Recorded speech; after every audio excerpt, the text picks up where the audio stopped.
வணக்கம் நண்பர்களே, நீங்கள் பார்த்து கொண்டு இருப்பது உங்கள் கௌசிகா ரிவ்யூ. சரி வாங்க வீடியோக்குள்ள போய் என்ன நடக்க போகுது அப்படின்னு சொல்லிட்டு பாத்தீங்கன்னா, யாரு வேணாலும் வரட்டும், இந்த இடத்துல இனிமே நாங்க தான் அப்படின்ற மாதிரி நம்ம தேவசேனா சிறப்பா செஞ்சு விட்டாங்க. இதுக்கு மேல செய்யறதுக்கு என்ன இருக்கு சொல்லுங்க பார்க்கலாம். ஒரு பக்கம் கதிரேசன், நிஷா, ராஜேஸ்வரி, ரஞ்சிதம் தோல்வி அடைஞ்ச துக்கத்துல வெளியே அப்படியே சும்மா தலை கீழே போட்டு வச்சோ தோத்துட்டோம்லேன்னு சொல்லிட்டு இருக்க.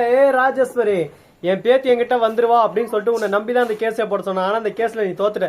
இதுக்கு மேல அந்த கான்ட்ராக்ட் உங்ககிட்ட இருக்கக்கூடாது. அந்த கான்ட்ராக்ட் இனிமே எனக்கு தான் சொந்தம். திரும்ப நீயா கொடுக்குற, இல்ல நானா கேட்டு வாங்கி உன்னை செஞ்சு விட்டுருவான் அந்த மாதிரி சொல்லு இருக்காங்க. இதை கேட்டது என்னடா பேசுறது ஏதுடா பேசுறதுன்னு சொல்லிட்டு தெரியாம, என்ன கதிரேசன் உங்க சொட்ட மண்டிக்கு ஏத்த மாதிரி அப்போ ஒரு வார்த்தை இப்போ ஒரு வார்த்தை பேசுற. அப்ப நீ கொடுத்த இவ்வளவு நேரம் உனக்காக தானே கஷ்டப்பட்டு இருந்தோம், நீ தோத்துட்ட. உடனே பாக்கணுமே, தோத்த அசிங்கத்துல என்ன பேசுறது ஏது பேசுறதுன்னு சொல்லிட்டு தெரியாம கூடி குறுகி போய் உக்காந்து இருக்காரு நம்ம கதிரேசன். டே விஜய், இது நிரந்தரம் இல்லடா, இதுதான் ஆரம்பம். உன்னோட அழிவு காலம் இனிமே ஆரம்பம். இனிமே ஒவ்வொரு விஷயத்திலும் உன்னை எப்படி அடிக்கிறேன்னு பாரு.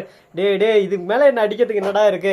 எனக்கு உயிருக்கு உயிரான என் வெண்பாவே இத்தனை நாள் கூட்டு வச்சிருந்தல, இப்ப என் பொண்ணு என்கிட்டக்கு வந்துட்டா, உன்னால என்னடா பண்ண முடியும்?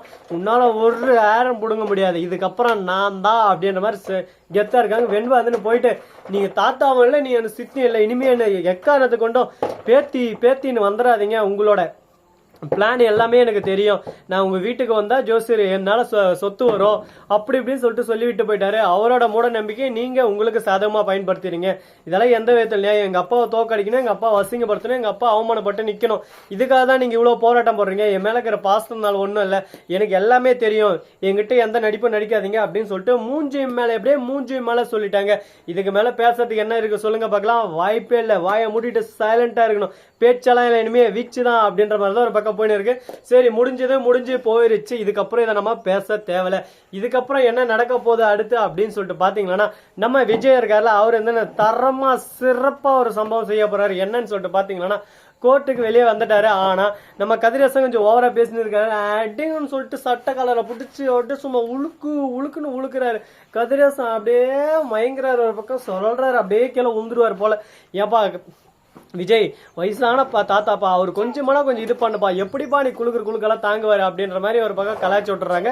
சரி, இதுக்கப்புறம் இனிமே அந்த பிரச்சனை வரக்கூடாது, இதுக்கப்புறம் எல்லாமே சுமூகமா நடக்கும் அப்படின்ற ஒரு ஆசை இருக்கு. ஆனா அப்படி நடக்குமா நடக்காதா, என்ன நடக்கும் ஏது நடக்கும் எப்படி நடக்கும், அந்த மாதிரி நிறைய கேள்விகள் ஒரு பக்கம் வேகமா ஓடின்னு இருக்கு. இந்த கேள்விகளுக்கு மத்தியில அடுத்து என்ன பண்ண போறாங்க அப்படின்ற விஷயம் தான் இப்ப எடுத்து வச்சிருக்காங்க.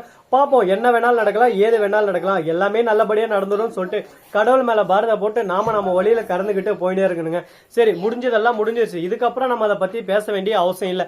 இதுக்கப்புறம் என்ன பண்ணலாம் அப்படின்னு சொல்லிட்டு நாம ஒவ்வொரு விஷயமா யோசிச்சாகணும். இதுல ஒரு விஷயம் என்னன்னு சொல்லிட்டு பாத்தீங்கன்னா, நம்ம வெண்பா இருக்காங்கல்ல, அவங்க தாங்க. வெண்பாவை பாராட்டத்துக்கு வார்த்தையே இல்லைங்க. ஏன் எதனால அப்படின்னு சொல்லிட்டு பாத்தீங்கன்னா, வெண்பா போயிட்டு மல்லியம்மா கட்டி பிடிச்சிட்டு, மல்லியம்மா என்ன பிரிஞ்சு இவ்வளவு நாள் எப்படிமா இருந்தீங்க அப்படின்னு சொல்லிட்டு கதறி அழுறாங்க.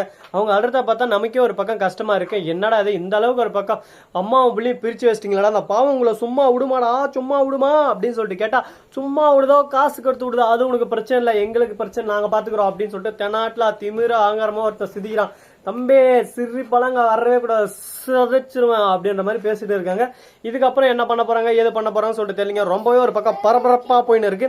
இந்த பரபரப்பா போயின்னு இருந்தாலும் அதே சமயத்துல மறுபக்கம் என்ன நடக்க போகுது ஏது நடக்க போகுது அப்படின்னு சொல்லிட்டு பாத்தீங்கன்னா, நம்ம கதிரேசன் இருக்காருல, அவரு வந்து நிஷா கிட்ட, நிஷா அதை பாருமா, இது முடிவில்லை, இதுதான் தொடக்கம், இதுதான் ஆரம்பம்னு சொல்ல அந்த விஜய்க்கு அப்படின்னு சொல்லிட்டு நம்ம தேவசேனா வந்து, இதுக்கு மேல நின்று பேசியிருந்தீங்க, ஜட்ஜம்மாக்கு சொல்லி புடிச்சு உள்ள போட்டுருவாங்க. ஏதோ போனா போது நீங்க எங்க இருந்து போறீங்கன்னு உங்களை விடுதலை செய்ய சொன்னா இங்க உட்காந்து சும்மா அலப்பறைய பண்ண இருக்கீங்களா?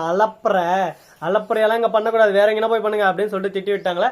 சரி, இதெல்லாம் முடிஞ்சது. இதுக்கப்புறம் இதை பத்தி நம்ம பேசவே தேவையில்ல, இந்த கான்செப்டுக்குள்ள நம்ம போகவே வேணாங்க.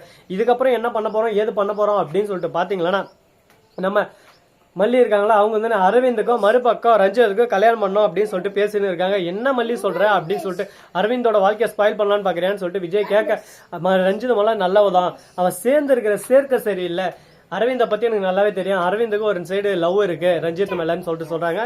அரவிந்த பார்த்தா அரவிந்த் அப்படியே வெக்கப்படுற அழகே தாண்டா தங்கம் அப்படின்னு சொல்லிட்டு ஒரு பக்கம் சொல்லின்னு இருக்காங்க. சரி, இதெல்லாம் ஒரு பக்கம் போயின்னு இருந்தாலும் அதே சமயத்துல மறுபக்கம் என்ன நடக்குன்னு சொல்லிட்டு பாத்தீங்கன்னா, ஒரு பக்கம் மனோகர் வந்து, எனக்கு ஓகே அரவிந்த மாதிரி நல்ல பையன் கிடைச்சா எனக்கு ஓகே தான், என் பொண்ணு கல்யாணம் பண்ணிட்டோம், ஆனா என் பொண்ணுக்கு இதுல விருப்பம் இருந்தாதான், என் பொண்ணுக்கு விருப்பம் இல்லாம இந்த விஷயத்த செய்ய மாட்டான் அப்படின்னு சொல்லிட்டு சொல்றாங்க. என்னதான் மாப்பிள்ள நல்ல மாப்பிள்ளையா இருந்தாலும் என் பொண்ணுக்கு விருப்பம் இருக்கணும்னு சொல்லிட்டு சொல்றாரு பாத்தியா, அந்த மனசுதான் சார் கடவுள். இதே கதிரேசன் தான் அப்படி சொல்லி போனா நான் சொல்றதுதான் சட்டம், அதை தான் நீ செய்யணும் அப்படின்னு சொல்லிட்டு ஒரே வார்த்தையில முடிச்சுட்டு இருப்பாரு. இதுதாங்க நல்லவங்களுக்கும் கேடு கேட்டவங்களுக்கும் உள்ள வித்தியாசம். இதுக்கப்புறம் என்னென்ன புதுசா தினசா நடக்கும்னு சொல்லிட்டு உங்களுக்கே நல்லாவே தெரியும். 1 by 1 பார்க்கலாம். அதுக்கு முன்னாடி இந்த வீடியோ பிடிச்சிருந்தா லைக் பண்ணுங்க, கமெண்ட் பண்ணுங்க, ஷேர் பண்ணுங்க, டிங் பெல்ல தட்டி விட்டு போங்க. அப்பதான் நாம் போற அடுத்தடுத்த வீடியோ உங்களுக்கு உடனே நோட்டிபிகேஷன்ல வந்து கொண்டே இருக்கும். மிக்க நன்றி. தேங்க்ஸ் ஃபார் வாட்சிங். Tata, see you. நன்றி, வணக்கம், வந்தனம், வருக, தருக.